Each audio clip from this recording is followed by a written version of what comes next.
silencio por las víctimas del COVID-19.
El presidente de México se dirige a la escolta de bandera para saludar a nuestro lábaro patrio.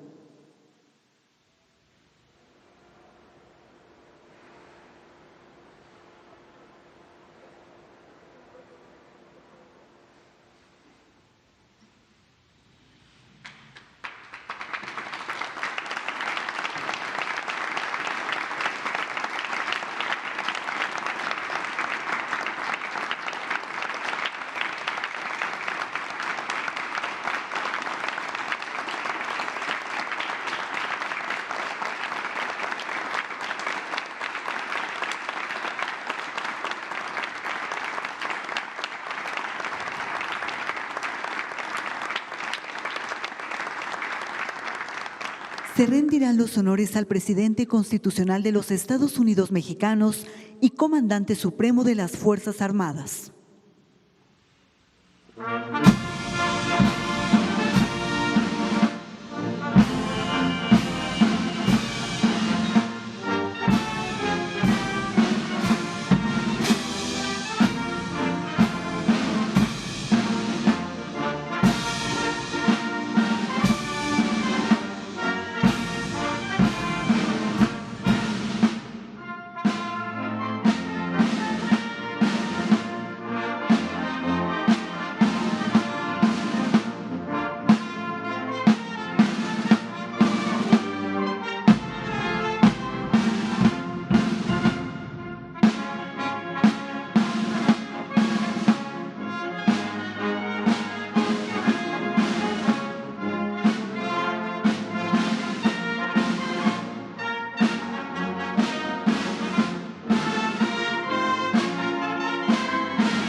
Con motivo del tercer año del triunfo histórico democrático del pueblo de México, damos la más cordial bienvenida al presidente constitucional de los Estados Unidos mexicanos, licenciado Andrés Manuel López Obrador.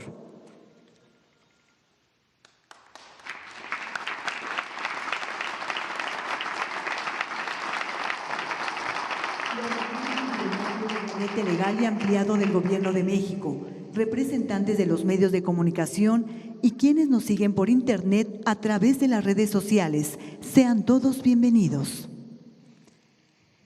Escuchemos el mensaje que dirige el licenciado Andrés Manuel López Obrador, presidente constitucional de los Estados Unidos mexicanos. Amigas, amigos, integrantes del Gabinete de Gobierno, representantes de instituciones, mujeres, hombres, servidores públicos. Como es costumbre, cada 3 meses informamos al pueblo de México sobre la situación que guarda el país y la forma en que gobernamos. En los 3 meses que corresponden a este informe, se han presentado signos alentadores de recuperación de las crisis sanitaria y económica.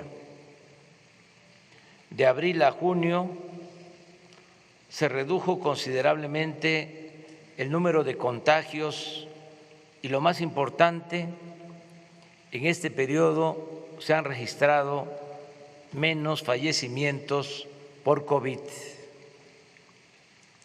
Aunque se trata de un comportamiento mundial, porque ya empieza a sentirse el efecto positivo en la aplicación de nuevos medicamentos, especialmente por la vacuna, no debemos dejar de reconocer el esfuerzo conjunto hecho por el pueblo y el gobierno para ir recuperando poco a poco la normalidad. Que no se olvide la actitud responsable de muchos mexicanos que se han cuidado, ya sea en sus domicilios o quienes tienen la necesidad imperiosa de salir a buscar el sustento diario en la calle. Que no se borre de la memoria la forma en que se cuidó en la familia a los adultos mayores y a quienes padecen de enfermedades crónicas. Agradezcamos a los que cerraron un negocio pero no dejaron de pagar a sus trabajadores. Expresemos nuestra gratitud a los médicos, enfermeras y trabajadores de la salud que arriesgaron sus vidas para salvar a otros. Todos estos gestos de amor y solidaridad verdadera han ayudado a sobrellevar los sacrificios y el sufrimiento. La fraternidad se ha hecho presente también para quienes perdieron a sus seres queridos a causa de la terrible pandemia del COVID. En cuanto a nuestra actuación, hemos hecho todo lo que humanamente es posible para enfrentar esta pandemia y salvar vidas. Es público y notorio que informamos y respondimos a tiempo, que levantamos con oportunidad el sistema de salud pública que estaba en ruinas. No titubeamos en destinar recursos a la atención de la pandemia. En 15 meses el presupuesto de salud se ha incrementado en 70,000 millones de pesos.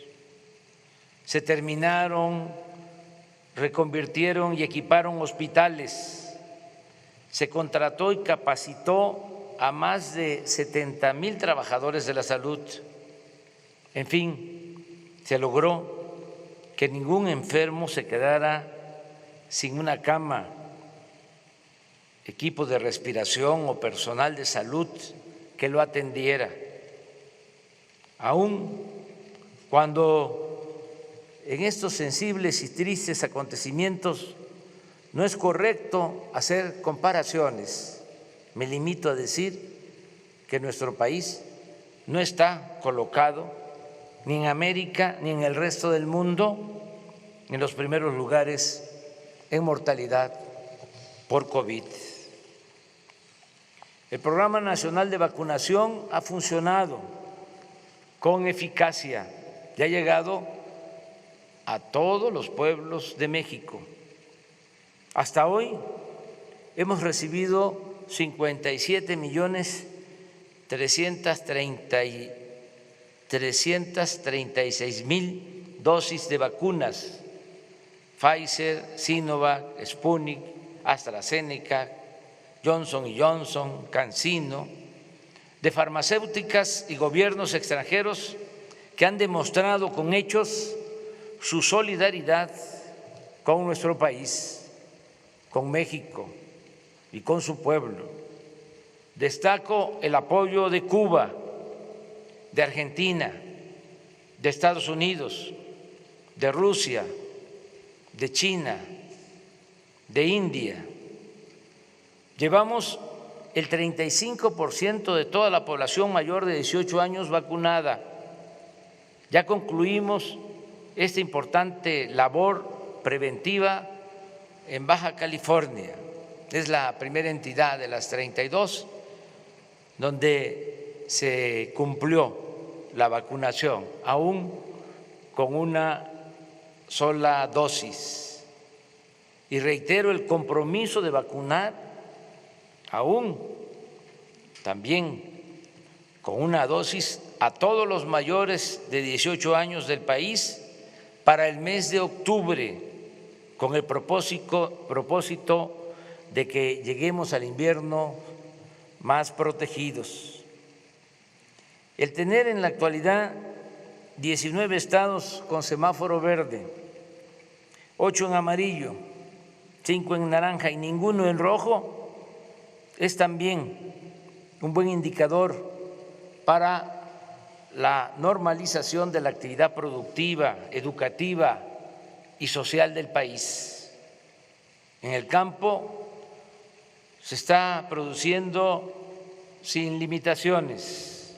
El año pasado la producción agropecuaria aumentó 2% y lo ha hecho otro tanto en lo que va de este año. El sector industrial está en franca recuperación y lo mismo el comercio, el turismo, los restaurantes, la aviación y otros servicios. Casi todos los pronósticos para este año coinciden en que la economía crecerá alrededor del 6%. No hemos contratado deuda pública adicional y como no sucedía en 3 décadas, el peso no se ha devaluado durante los primeros 2 años y medio de nuestro gobierno. El salario mínimo ha aumentado en 44% en términos reales, como no se veía en 36 años. No hemos aumentado en términos reales los precios de las gasolinas, el diésel, la luz. El gas ha aumentado un poco por encima de la inflación, pero ya vamos a corregir ese aumento muy pronto. Desde que llegamos al gobierno hasta la fecha, el índice de la Bolsa de Valores ha crecido en 20%. La inflación se mantiene estable. La tasa de interés que fija el Banco de México se ha reducido durante nuestro gobierno en 3.75%. Las reservas del Banco de México a finales de la administración pasada, el 30 de noviembre de 2018, eran de 173.775 millones de dólares. El día de hoy son de 192.886 millones de dólares. Casi 20,000 millones de dólares más. Han aumentado el 11%. También es satisfactorio informar que de los 20.613.000 trabajadores inscritos en el Seguro Social antes de la pandemia, se perdieron 1.395.000, pero ya hemos recuperado 957.248, de modo que solo nos faltan 438.156 para estar como antes de la crisis sanitaria. Esto lo vamos a lograr en los próximos 3 meses. Lo más importante es que la pandemia no desembocó en una crisis de consumo, gracias a las remesas y a los apoyos de los programas de bienestar que llegan y se aplican de abajo hacia arriba, de los más pobres hacia la cúpula de la pirámide poblacional, se ha podido evitar la falta de alimentos y otros bienes de primera necesidad. Hoy precisamente anuncia el Banco de México que las remesas que llegaron al país en mayo alcanzaron la cifra récord de 4.514 millones de dólares. Gracias, gracias, gracias, muchas gracias, paisanas y paisanos.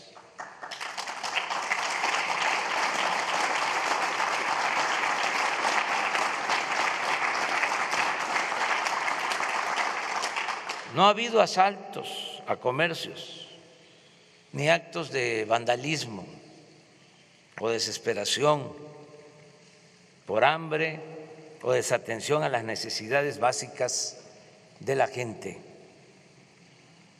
Hay gobernabilidad en nuestro país. En materia de seguridad pública también hemos avanzado, aún con la complejidad del problema que heredamos. Ya estaban integradas las bandas, los grupos delictivos cuando llegamos. No creo que se hayan creado nuevos grupos en estos 2 años y medio. Es el Cártel Jalisco o del Pacífico o el de Guanajuato, los que ya habían, los que estamos enfrentando, no declarándoles la guerra, porque la violencia no se puede enfrentar con la violencia, sino con otros métodos más humanos y más eficaces. Estamos atendiendo a los jóvenes, estamos atendiendo a los desposeídos, a los pobres, para que no tengan necesidad de tomar el camino de las conductas antisociales, bajo el criterio de que la paz es fruto de la justicia.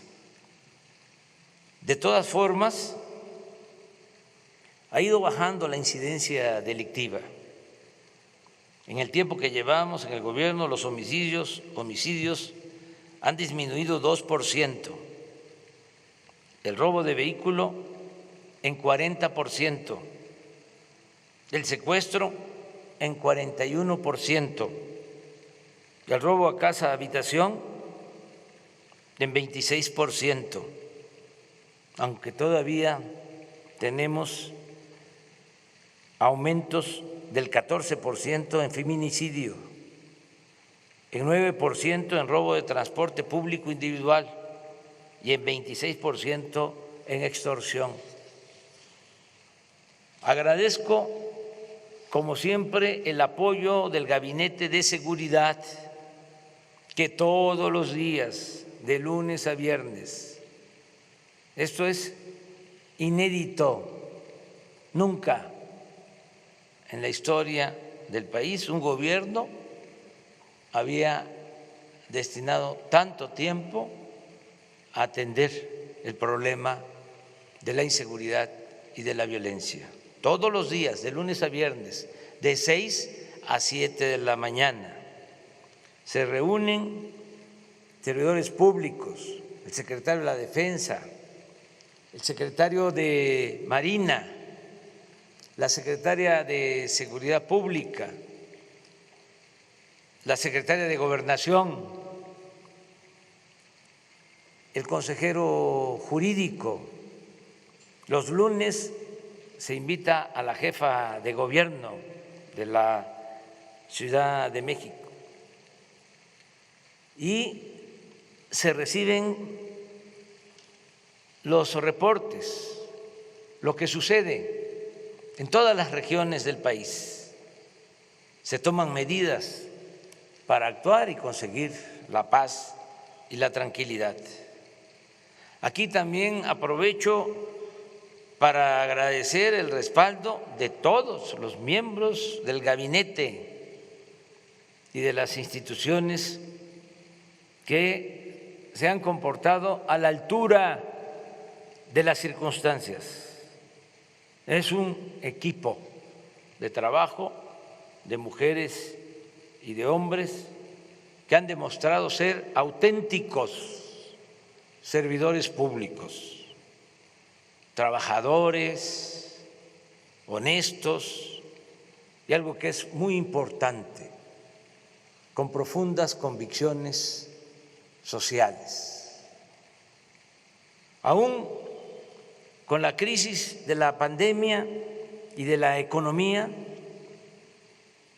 pudimos celebrar una de las más numerosas y competidas elecciones de la historia de México, sin problemas mayores y consolidando al mismo tiempo el sistema y el método democrático, guiados por el ideal maderista y por nuestras convicciones a favor de la causa de la democracia y en contra del fraude electoral que padecimos durante mucho tiempo. Ya estando en el gobierno, nos comprometimos a que el presupuesto no se utilizaría para beneficiar a ningún candidato y a ningún partido.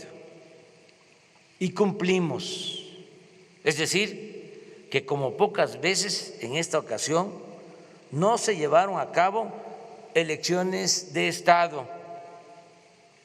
No dejó de haber la vergonzosa compra de voto con dinero, tarjetas o entrega de despensas, pero no fue determinante, como sucedía en tiempos pasados. Además, no hubo masacres, no se desató la violencia contra ciudadanos inocentes para infundir miedo. En Guerrero, por ejemplo, ningún candidato sufrió agresiones y casi lo mismo aconteció en la mayoría de los estados. El día 6 de junio se abrieron 162,538 casillas, el 99,98% de lo programado, y solo 32 casillas no fueron instaladas por el ambiente de violencia en algunos lugares de 7 municipios del país. La participación ciudadana para una elección intermedia no estuvo mal.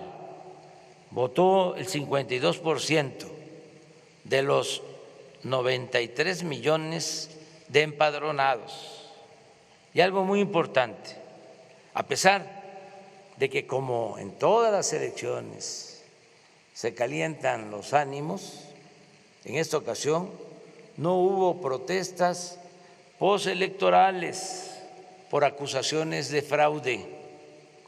No se registró ninguna manifestación significativa en las calles o en las plazas de la República. Se han garantizado libertades plenas, sin la represión política, mediática o policíaca de otros tiempos. En cuanto a los resultados, considero necesario analizar el hecho de que a causa de la transformación que estamos aplicando, se terminó de integrar un bloque conservador, abiertamente opuesto al gobierno que represento y a las políticas públicas que llevamos a la práctica. Por eso trato el asunto en este informe, porque no hay duda de que este bloque conservador se constituyó para enfrentarnos, para detener el proceso de transformación que está en marcha. En primer término, señalo que este grupo reaccionario siempre será respetado y tendrá libertad para ejercer su derecho a disentir. Son adversarios, no enemigos. No los tratamos como ellos lo hicieron cuando nosotros estábamos en la oposición. No los vemos como enemigos a destruir, sino como adversarios a vencer. Sencillamente defendemos y representamos proyectos de nación distintos y contrapuestos. En ese bloque se unieron de manera legítima empresarios, dueños de medios de información, periodistas e intelectuales de derecha, líderes partidistas, dirigentes de la llamada sociedad civil y políticos del antiguo régimen, entre otros. Repito, para enfrentar el proyecto de transformación que estamos aplicando para acabar con la corrupción y con la desigualdad. Como era de esperarse, nuestros adversarios enfocaron sus baterías básicamente a impedir que obtuviéramos la mayoría en la Cámara de Diputados,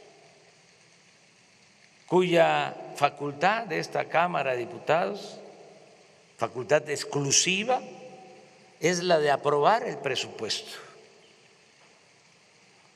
Hicieron todo, recurrieron hasta a la guerra sucia, pero afortunadamente no lograron su propósito.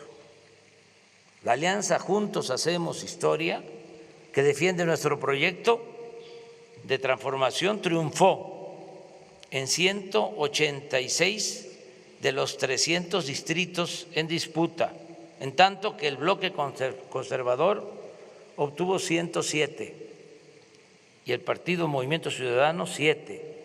Si a ello se suma el reparto de plurinominales, la bancada a nuestro favor tendrá una cómoda mayoría.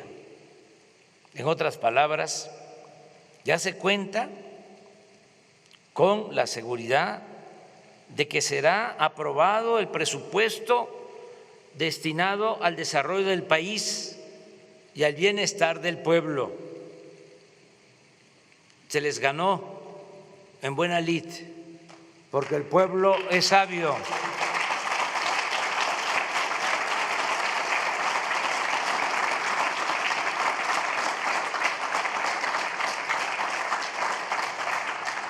No podrán detener las ayudas destinadas a los pobres,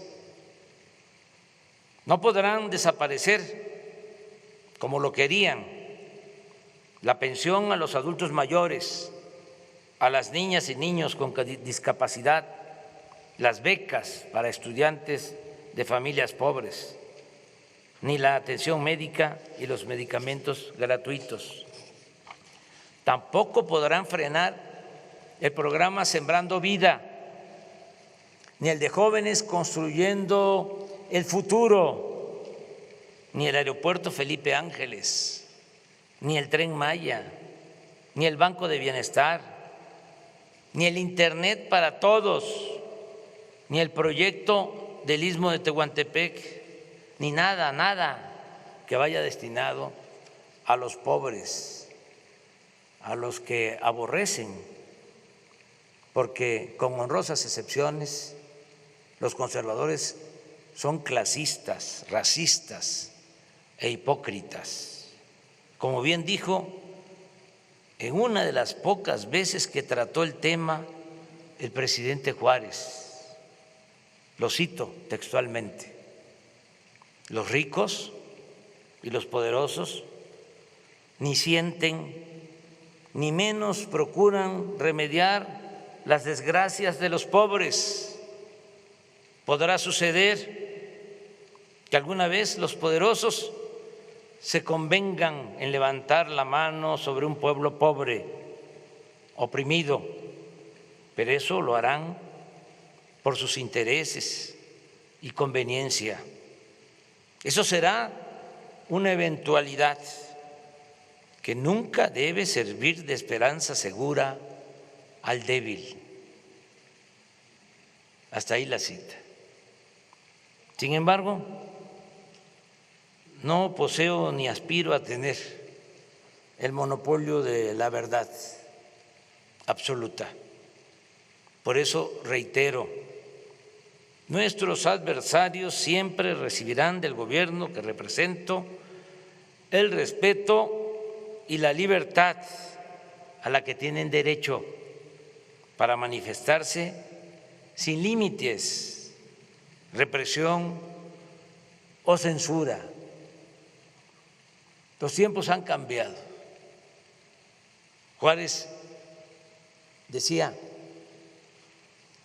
los reaccionarios también son mexicanos.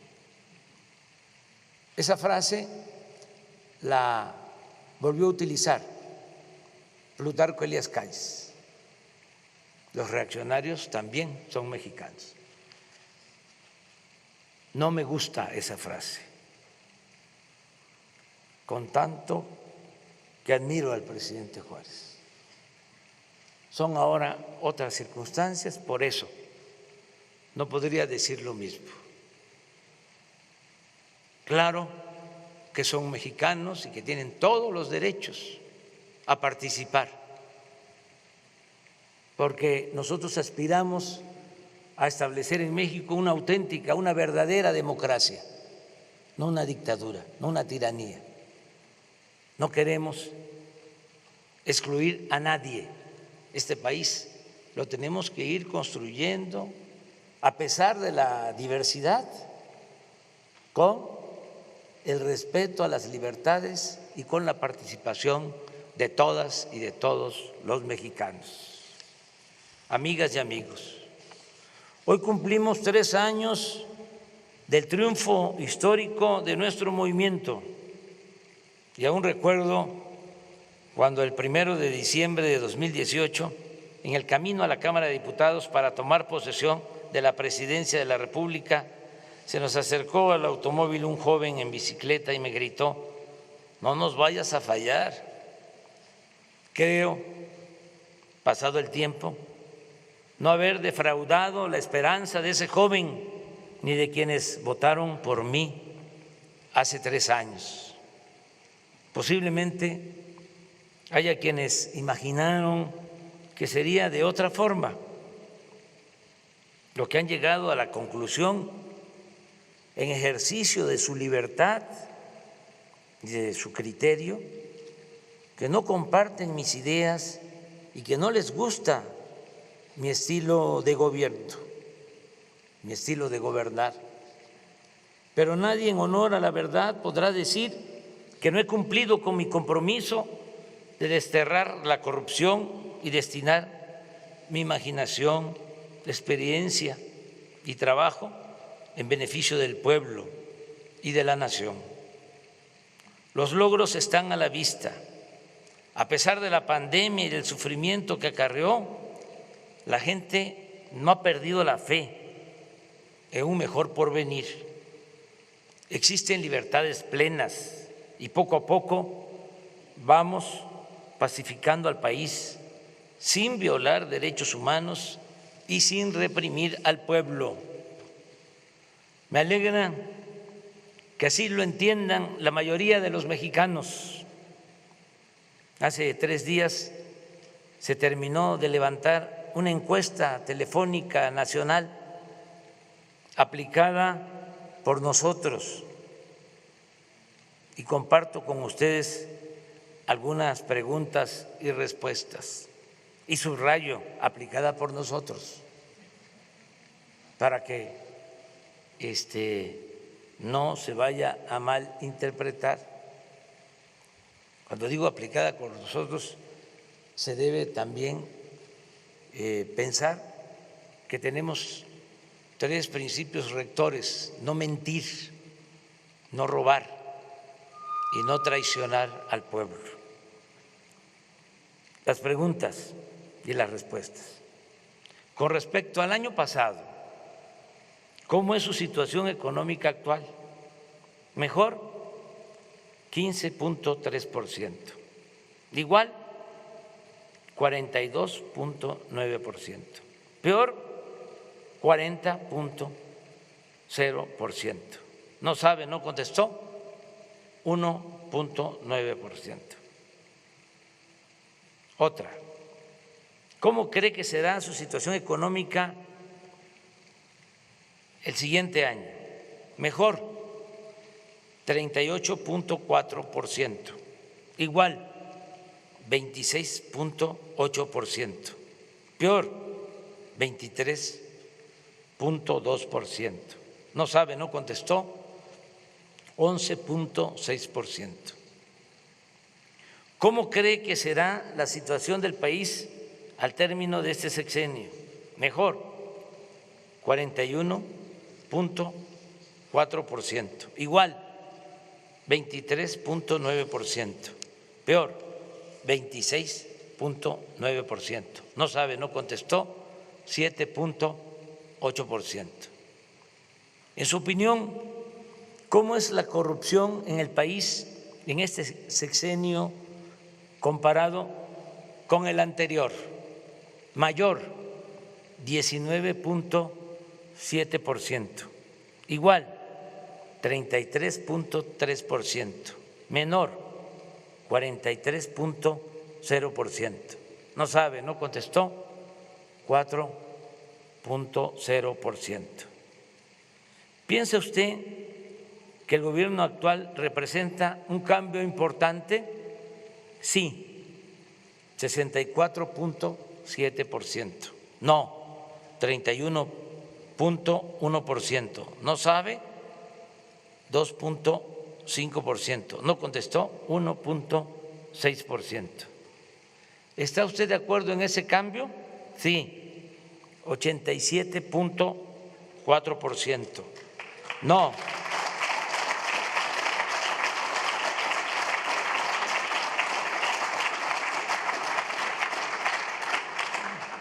9.6%. No sabe, 1.6%. No contestó, 1.4%. En una escala del 0 al 10, donde 0 significa que lo hace muy mal y 10 muy bien, ¿qué calificación le daría al presidente de la República? 6.7 en promedio.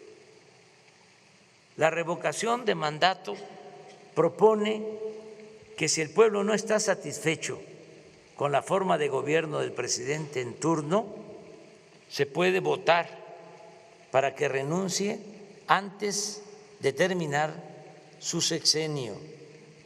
Si hoy fuera la consulta para valorar el trabajo del presidente, ¿usted votaría porque renuncie o que termine su sexenio? Porque continúe, 72.4%.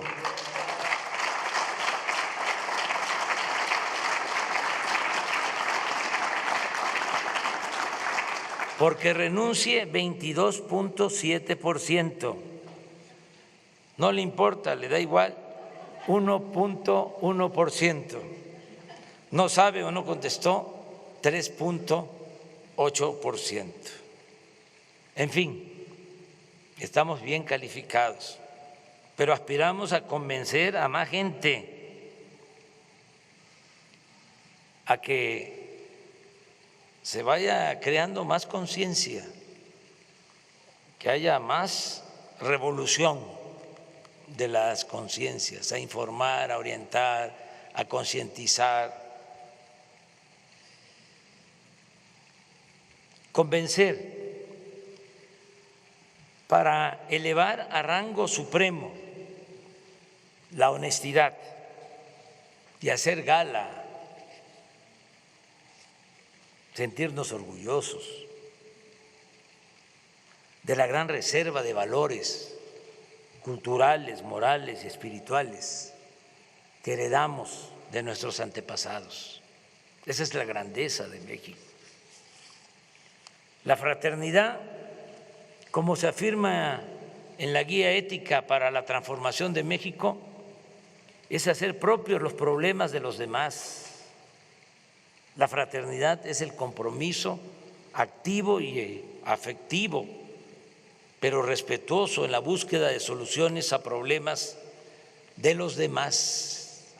Idealmente debe ser la guía de la acción social de estados, gobiernos, instituciones, sociedades e individuos a fin de superar o aliviar el sufrimiento, la carencia y la indefensión de millones de personas. Es un deber colectivo de las naciones ofrecer a cada uno de sus hijas, a cada una de sus hijas e hijos, una cuna para nacer, un pupitre para aprender, herramientas para trabajar, una cama para dormir, una mesa para comer, un techo para guarecerse, un lugar en el hospital para curarse y una tumba para descansar.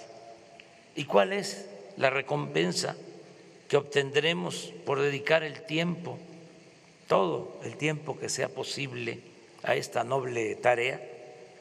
La recompensa será el estar bien con nuestra conciencia y con el prójimo y gozar de la inmensa felicidad que produce el ayudar a vivir a todas y todos en un país más libre, más justo, más seguro, más pacífico y más próspero. Termino, amigas y amigos, mexicanas, mexicanos, enviando este breve mensaje a todas, a todos ustedes, al pueblo de México. Gracias por refrendar su confianza en mi persona. Repito, yo siempre estaré a la altura de ustedes y nunca, jamás los traicionaré. Gracias, gracias, gracias, gracias de todo corazón. Muchas gracias.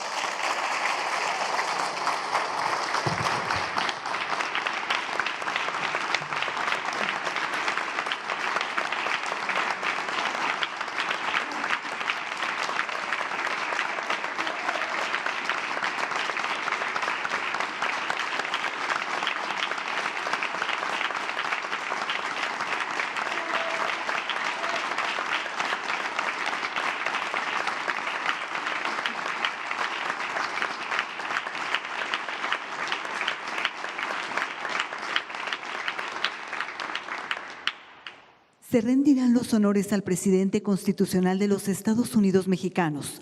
Se les invita a permanecer de pie para entonar nuestro himno nacional.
presidente de la República se dirige a la escolta de bandera para despedirse de nuestro lábaro patrio.